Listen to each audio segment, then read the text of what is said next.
ignoring peace treaties, scorched earth tactics, and redefining collateral damage, because in today's D&D video, we will be fixing the Ranger by committing a ton of war crimes. Bonjour! For the past few years, the Ranger has been WotC's problem child. I'm not going to go into details about all of its issues, but if you want to fix what is broken, we need to understand what the underlying issue is first. The Ranger always had a reputation for being a terrible class since 5e, and it boiled down to three main things. First, Rangers were supposed to be this advanced hunter who would go through the wild to hunt their favorite prey down. The problem is that the way it was implemented made way too many of their abilities far too situational. I think the best example of that was reflected in their favored enemy feature, which allowed them to pick a specific type of monster category they'd be really good at killing. It could be monstrosities, beasts, the French. Yeah, it was weirdly xenophobic because if you picked humanoids as your favorite enemy to hunt, Hey people. unlike every other category of monster, you'd have to pick two specific species, like elves and humans, for example. See what I mean when I say war crimes and rangers? Ethnic cleansing. It's a war crime. All of this to say that this fantasy speciesism was really good when it worked, but most of the time it did nothing because if your favorite enemy wasn't there, the ability would do nothing. Second issue, the entire wilderness explorer aspect which was given to rangers was as great as it was useless. Features like natural explorer would do nothing most of the time because D&D has very little rules when it comes to exploration, which means that what were supposed to be class features never came into play. And it's not a DM issue either. There's literally 2 pages of rules on exploration as opposed to dozens for combat or hundreds if you count monster stat blocks as well. Even if you look at official adventures, most of them barely have any exploration, and the few that do are usually super quickly resolved, which means that the ability doesn't do much. The third issue with the Ranger was the Beastmaster subclass when it first came out. I think that's what put the final nail in the coffin for players, because it was a honey trap. Most new players were super attracted to it because of its aesthetics, as you get a cool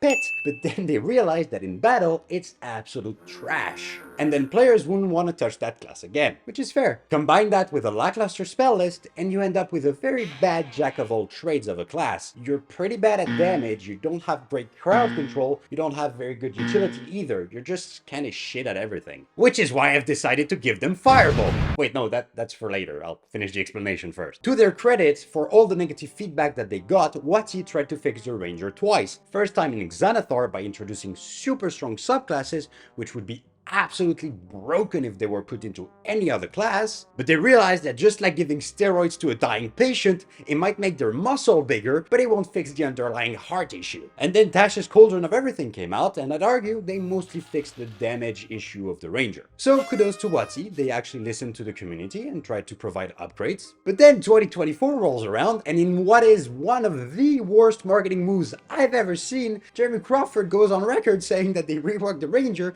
and that it feels like a brand new class. And then the books actually come out, and it's exactly the same class, except that now it's got a level 20 capstone, which is absolute trash. What? Because I realized that we actually redesigned the Ranger from the ground up. Now, to give the devil its due, it's clear that with the 2024 version, they tried to give the Ranger its class identity back as a relentless striker, an identity that it lost with Tasha's by losing favorite enemy or natural explorer. It did make the Ranger better in combat, it just kinda destroyed the flavor. I personally think it's the wrong approach. If you look at the other half-caster class from the PHB, the Paladin, its class identity is very obvious. It's a paragon of lawful warfare. As a paladin, you have to be close to everyone you fight. You have to keep awkward amounts of eye contact while you smite them. You have to be close to your allies to give them the benefits of your aura. Hell, even one of your main spells, Compelled Duels, literally forces the enemy into honorable combat with you. A combat that you will win because it's very, very hard to beat a paladin one-on-one. In my eyes, the Ranger is the opposite of that. It's the dirty work, the underhanded methods. Anything is good as long as it brings victory. The Rangers fight with guerrilla tactics. Hunter's Mark is the red dot that appears on the politician's face right before he gets shot. Fog Cloud is you dropping a smoke bomb on the aristocrats before killing them. And the bow is your weapon of choice. Illegal? Probably. Cool as hell? Yes! I think they tried to make that the identity of the Ranger by making Hunter's Mark one of the core abilities, but they kinda missed the mark with it. So let's begin our class on war crimes and use it to fix the Ranger. First on the chopping block, what is supposed to be their core feature, Hunter's Mark.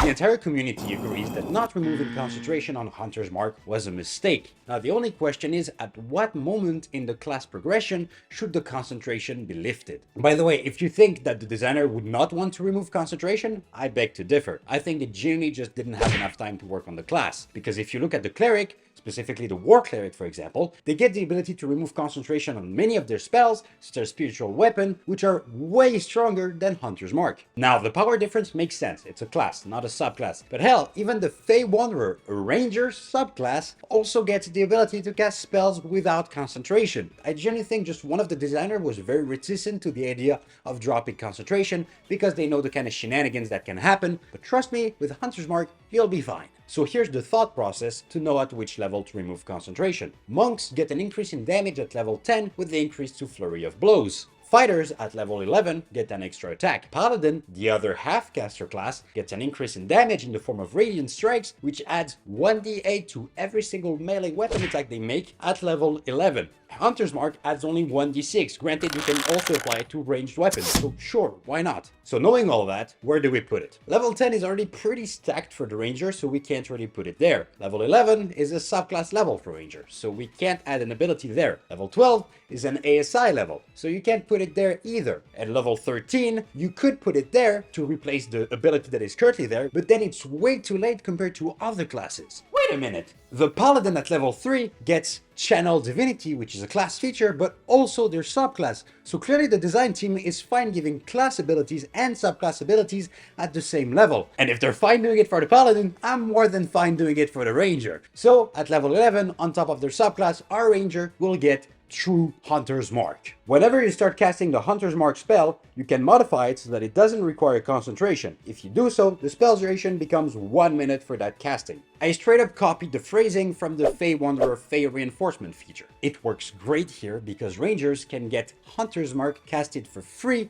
up to 6 times per day, which means that they'll always have it up in battle. The 1 minute duration is fine for most fights, only some endgame fights might require a second cast during the battle. And the bonus action requirement to cast the spell and get the ball rolling also makes sense because at later levels, Hunter's Mark does give you advantage, not only increased damage, and many subclasses benefit from having Hunter's Mark up. But now, what do we do with the level 13 ability? Well, let's remember our class identity: War Crimes and Guerrilla Tactics. The Ranger is the one that gets shit done, so at level 13, we'd give them Relentless Hunter. You can ignore difficult terrain or terrain that reduces your speed, such as the area from the Plant Growth spell, and have advantage on d20 tests, ability checks and saving throws against effects that would impede your movement, such as the web spell or being grappled. It's nothing broken, but it certainly fits the theme of this relentless tracker that's on your ass and that never slows down. Just imagine the wizard's face when they cast Plant Growth or Hunger of Adar, and the Ranger just casually walks through it,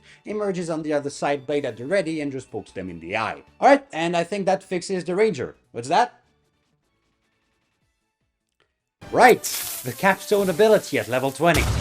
So instead of giving players something that makes them want to unalive themselves, let's give them something that actually does something useful and not just increase your average damage by 2, because yes, that's literally all the capstone does by increasing the d6 of Hunter's Mark to a d10. Instead, just like the Paladin, we can give them a strong feature that actually does something in battle. So, introducing Deadly Strikes. You always have the Steel Wind Strike and Conjure Volley spells prepared, and you can cast each of them once at level 5 without expending a spell slot. When you do so, you can't cast them in this way again until you finish a long rest. This way, you have 2 of the most iconic Ranger spells always at the ready, and in a pinch when you need a big burst of damage, you can unleash them. Now, to explore the new and improved Guerrilla Warfare Ranger, let's give them a subclass that is in theme. Artists often picture the Ranger with a bow. I picture mine with a flamethrower, explosives, and a questionable sense of morality. Introducing the Scorched Earth Ranger. Scorched Earth has 2 definitions, and we'll be making use of both of them. First, the widespread destruction. The core Ranger class doesn't have that many AoEs, but our subclass will specialize in them.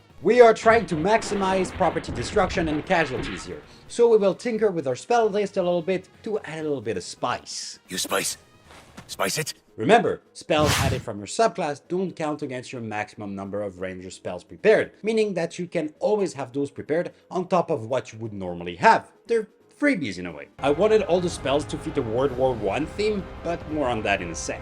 First level. There was actually no fitting AoE spells at that level, so I had to create my own, called Miasma of Death. It creates an explosion of poison in a 10-foot radius, and if you fail to save, you take some damage and are poisoned for a turn, or if you succeed, nothing happens. Nothing too crazy, but then again, we're at first level. As for the theme, Miasma of Death is really meant to be a canister of mustard gas that you throw. To tell you the truth, I originally created this spell for my sorcerer subclass, the Corrosive Bloodline, which is really sorcerer coded, in the sense that you really focus on that one spell but get to modify the hell out of it, increasing the range, damage, or turning it into hallucinogenic gases. If you're interested, link in the description, it's on my Patreon. Back to our ranger. For the second level spell, you'll get Spike Growth, which is perfect here. Large AoE, incredible crowd control, and I might hear you say, but thorny roses are not exactly World War I.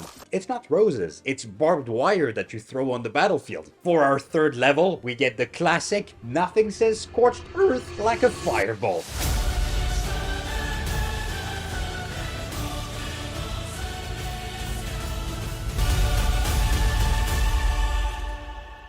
Fireball has unfortunately never been on a ranger spell list, and I intend to right this wrong. This is your heavy artillery strike. We don't care about casualties, we don't care about collateral damage, we care about burning it all down, and that spell is perfect for that. Then at 4th level, we get Wall of Fire. This is you pouring gasoline on the battlefield and then lighting it up on fire. Or if you're okay using World War II weapons, it is a Flame Fugasse. For those of you who don't know, the Flame Fugasse was invented by the Brits, which is basically an explosion which projects a highly flammable liquid which creates a wall of death in front of it. I mean, just look at the historical pictures. Once again, very in theme for a ranger. And finally, for the 5th level, Cloud Kill.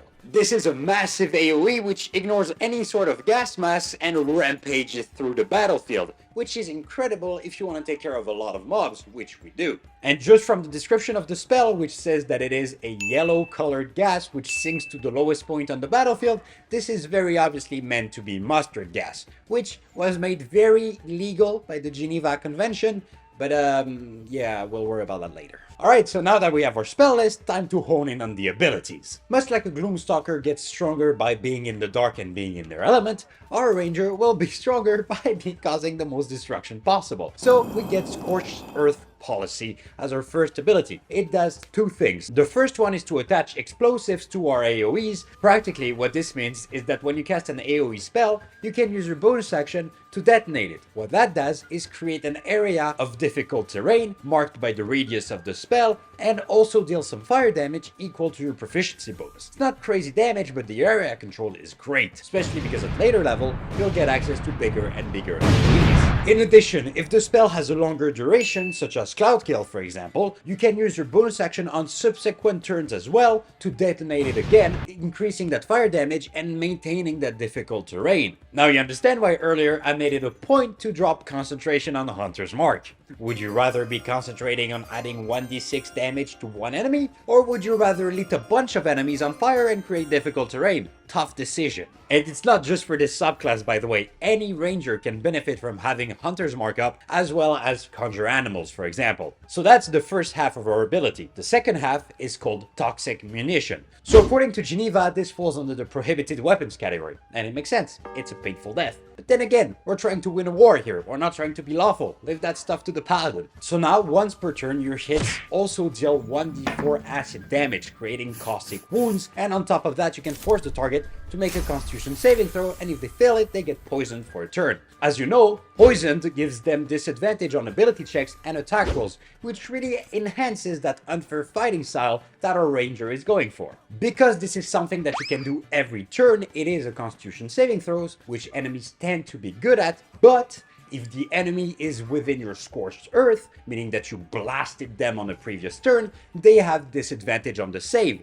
which is really good if there's a target in particular that you're trying to poison. And that's a wrap for 3rd level. Now at 7th level, you get War Machine. Cue the AC/DC. No, please don't, because I don't want to be demonetized. Thank you, editor. Ranger subclasses at 7th level tend to get defensive abilities. Not everything needs to be about damage. You need to be able to take some as well. And we'll go with that route too. Now you get resistance to fire damage and your choice of poison or acid damage. It makes sense. It's a type of damage you're dishing out all the time. You're getting used to it. Now, if you blast yourself with your own explosions, you should be able to handle it a bit better. Turn the enemies to charcoal, not yourself. You're used to that shit. In addition, for the same reason, you also get advantage on saves against poison and advantage on saves against the frightened condition. That makes sense. You're a battle-hardened monster. If anything, others should be terrified of you, not the other way around. And finally, for some fun flavor, your spells also deal double damage against structures and objects. Now, demolition rarely comes into play in D&D games, but when it does, your DM will know who to call upon.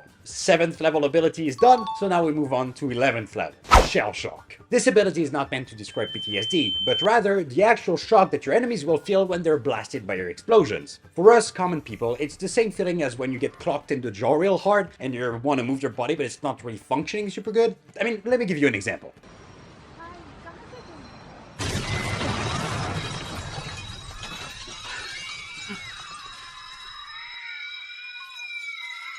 So, to reflect that, now when you cast a spell from your subclass, you can also force all targets in the radius to make a wisdom saving throw or be stunned. Now, obviously that's very strong, so you can only do that once, and then you need to take a short or long rest to be able to do so again, or you can sacrifice the 3rd level spell slot to be able to recharge the ability. It's your call. Do you want more fireballs or more stunned enemies?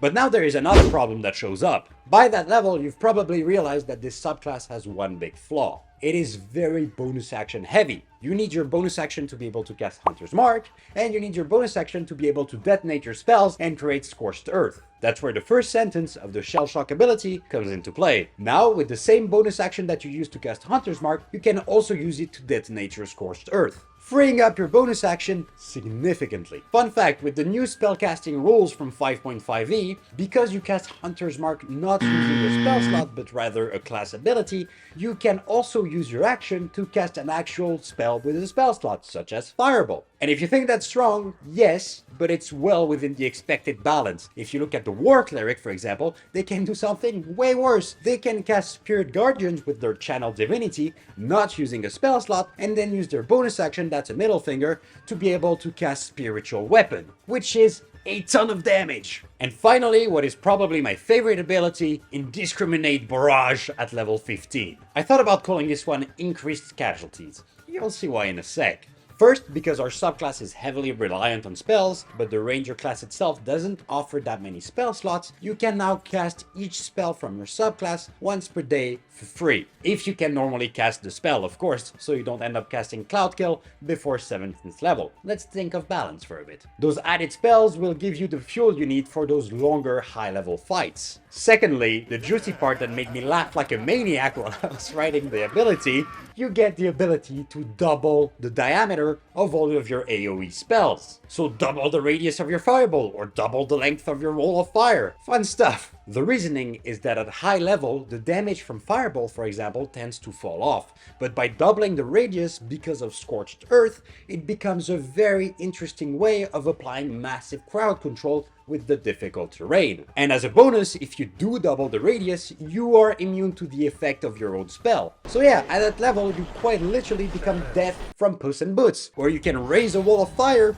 walk through it, watch your enemies piss themselves, and let the boss music start. Now be careful, this is a double-edged sword, because your allies are not immune to the effects of your spells, and it will damage them. Think about it twice next time you drop a nuke from the sky. But as the great Lord Farquaad once said, Some of you may die, but it's a sacrifice I am willing to make. If you want to read everything about the subclass in detail, link is down below, it's free, la rivedere.